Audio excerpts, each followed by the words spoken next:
Face যখন আমাদের এইরকম গ্লো থাকবে, দেখো প্রিপারেশন করার পরে আমরা দেখতে পাচ্ছি যে আজকের যে মডেল আছে দেখো ওর স্কিনে কোনো রকম দাগ নেই।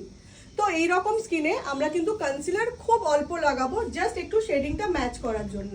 কারণ যখনই আমরা কোনো রকম গ্লোয়িং আর আলট্রা ফিনিশ আর গ্লাস ফিনিশ মেকআপ করব, মনে রাখবে মেকআপটা যেন বেসটা খুব হালকা হয়।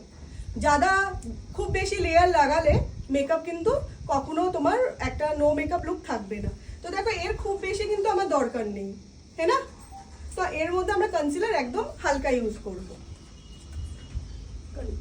আজকে আমি পিএসসির এইটা ইউজ করছি কনসিলার প্যালেটটা।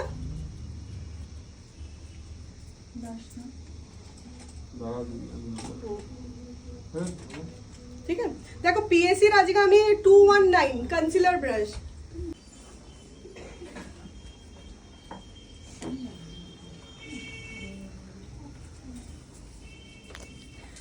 फाउंडेशन में मिला लेना, ठीक है। अगर गर्मी का सीजन है तो आप लोग डायरेक्ट फेस में लगाना। देखो कंसीलर कितना कम लगाए, देखो